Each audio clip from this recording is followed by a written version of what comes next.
Tumalizie sehemu ya 3 ambayo ni roho ambayo iko ndani ya wanawake. Ni hapo Mwanzo 31, tuko hapo mstari wa 14. Tusikie wanawake wanaongea. Raheli na Lea wakajibu wakamwambia, je, imetubakia sehemu au urithi katika nyumba ya baba yetu? Bwana Yesu asifiwe. Amen. Kuna swali lingine limeulizwa hapa.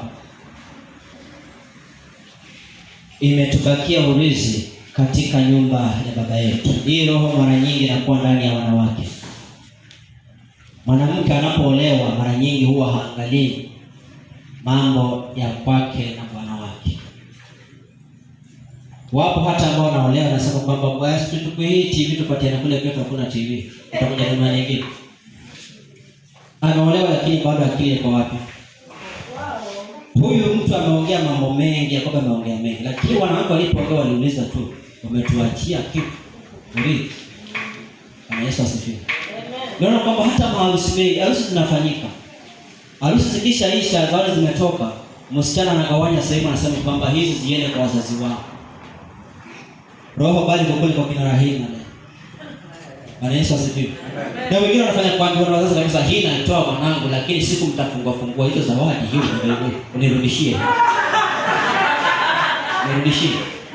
Roho ambayo iko ndani ya wanawake. Bwana Yesu asifiwe. Mwanamke anaweza jali upande mmoja na asijali mwingine. Wanaume leo nawatetea sana, niko na nyinyi. Tukimaliza hii baada soda ni muhimu. Sasa utapata kwamba mwanaume hata kama hana kitu, rafiki anakuja kumtembelea na mgeni. Mtapiga tu story pale hakuna chochote. Lakini mwanamke ukija mtu kutoka kwao, ni ndugu yako kama ni nani? Jiko litawashwa hata kama ulikuwa kuna makasi yote kutoka wapi. Kulikuwa kuna chakula kitapika. Bwana Yesu asifiwe. Lakini utapata mwanaume atapiga tu story na watu wake vitani.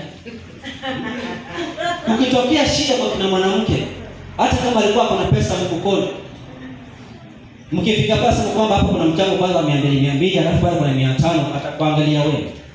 Ni wewe uchange hapo kwa. Je, hata kutoa pole kama kumetokea shida ya pole hawezi. Bwana Yesu asifiwe. Amen. Usinipige mama. Kwa hivyo hawa waliangalia wakauliza, unasema tukufuate twende. Na vitu vyote ulipata hapa, kuna kitu umeacha hapa. Wanataka waende kuanza maisha ya ndoa, lakini wanang'ang'ania wapi? Wow. Je, kuna kitu hapa nyumbani ndani? Bwana Yesu asifiwe. Amen. Ndio kwamba mara nyingi mishahara mingi ya wanaume, mwanamke upiga mahesabu mpaka ya wazazi wake hapa ndani. Na okay. Bwana Yesu asifiwe. Mwanamke upiga mahesabu mpaka na ya kwao. Ya kwamba baba yangu ama mama yangu. Ama wazazi wake.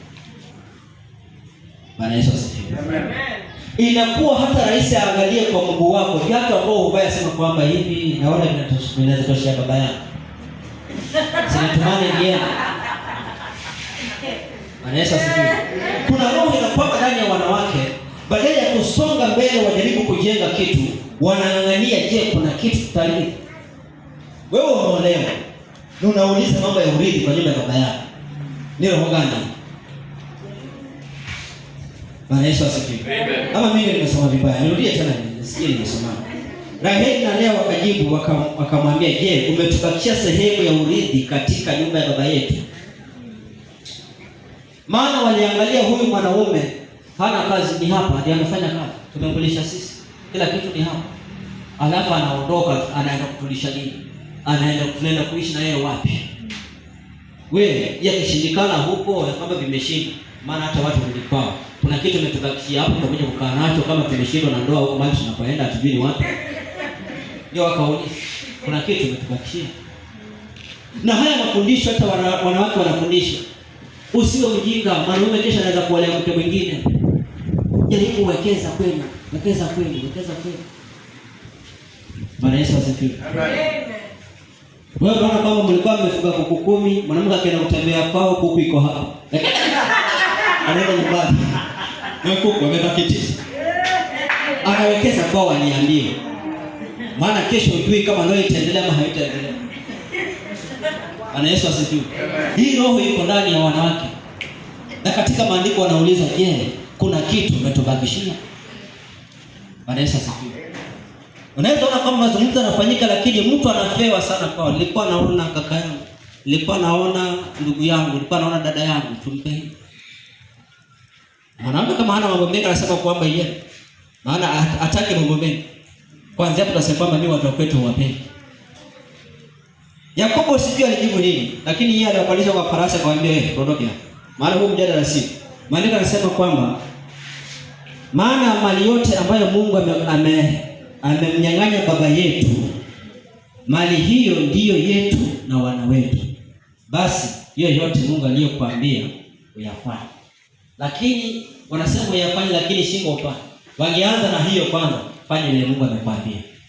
Lakini wamesema kwamba hilo vitu ambao unasema Mungu anakupa vilikuwa ni vyetu, si vya baba. Umepewa na Mungu vitu vyetu na watoto wetu. Hujapewa na baba. Hiyo ndio maana yake. Maana Yesu asifiwe. Amen. Sasa tunasema vizuri kabisa. Maana hiyo mali uliyopewa ni yetu sisi na watoto wetu. Lakini kwa kuwa umesema ni Mungu haya, fanya, sisi hatuna ubishi. Bwana Yesu asifiwe. Amen. Kwa hizi roho zinafaa zipigane, tuzitoe katika familia. Maana Biblia inasema kabisa hao watakuwa mwili mmoja. Unapoondoka unaenda kujenga kwingine. Siku moja nikasema kwamba msichana akiolewa na alikuwa anafanya kazi, mshahara ule unakatwa katikati. Yaani upungua. Pia unataka tu pale nyumbani ulikuwa unafanya shopping na tabana la unga na tasukari kilo 10 endelee kuja hivi. Haiwezi kuja hivi. Hapo kwake pia inafaa ununue unga na ununue sukari. Bwana Yesu asifiwe. Hiyo ndio maana ya msaidizi, Roho Mtakatifu. Sisi tuko pamoja. Hiyo ndio maana ya nini? Msaidizi ambaye Roho Mtakatifu. Mimi siwezi kuomba Roho Mtakatifu niombee na uniwezeshe. Kio nisikuwa siwezi kufika hapa, mwanamke nisukume nifike hapa. Bwana Yesu asifiwe. Kwa ndoto nyingi zinauawa na wale ambao masikio na misingi bado iko kama ya Lea ya kusema kwamba na kule kwetu. Na kule kwetu. Kwa hiyo namaanisha watu wasiwasaidie. Sijamaanisha hiyo. Lakini tuwe na hekima ya panya. Panya anauma alafu anapuliza uendelee kulala. Atauma tena baadaye. Lakini wewe unauma mfululizo. Bwana Yesu asifiwe. Panya anauma na anatuliza. Hata ikiwezekana apata kuona kwanza. Sasa kama ni mwana panya baada ya miezi miwili ukisahau anakuja na mwana tena. Bwana Yesu asifiwe. Amen. Pia tunahitaji hekima. Wanawake hekima, wanaume hekima. Ili tuweze kushinda roho ambazo zinapiga vita katika ndoa. Maana Mungu amefanya kila kitu. Katikati yetu ameweka watu tujifunze kwao. Bwana Yesu asifiwe. Amen. Ameweka watu katikati yetu. Na wanawake tangu kitambo walikuwa wanafanya kazi. Kuna akina Dorcas walikuwa wanafanya kazi.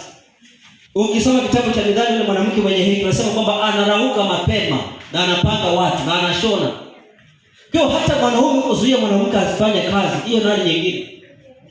Nafanya yubirio kwa wakati wake. Bwana Yesu asifiwe. Atuambia anasoma maandiko gani? Bwana Yesu asifiwe. Sababu unasikia kwamba ukienda huko pesa zako utawapatia wanaume. Pesa zako utakuwa nazo jeuri. Ukiwa na kazi hutanisikiza hapa nyumbani. Ukiwa na kazi utanikalia mimi. Bwana Yesu asifiwe. Amen. Mambo mengi yanakuja kukatisha watu tamaa. Lakini mimi ningeomba turudi katika msingi wa maandiko. Tusimame katika msingi mzuri. Amen. Bwana Yesu asifiwe. Amen.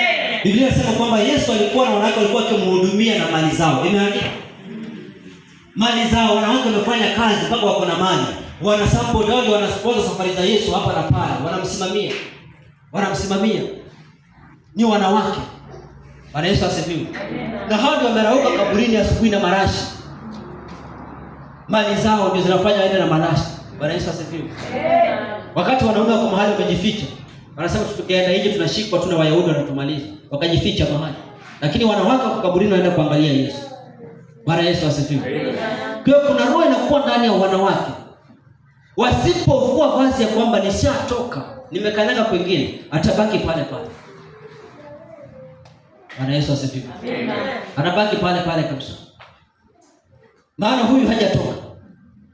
Anasema kwamba awe maji unapima na mguu mmoja bwana. Usiweke miguu yote. Wewe atakaniingia kwa ndoa mzima mzima. Kwa hiyo yeye anapima ndoa na mguu mmoja. Anaona akienda anaweza zana. Bwana Yesu asifiwe. Tunahitaji hiki. Hiyo roho ituondokee. Kama ilikuwa kufanya nini? Hiyo roho.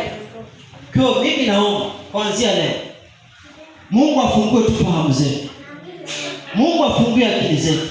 Usione aibu kufanya kitu. Usione aibu. Bwana Yesu asifiwe. Usione aibu kabisa kufanya kitu.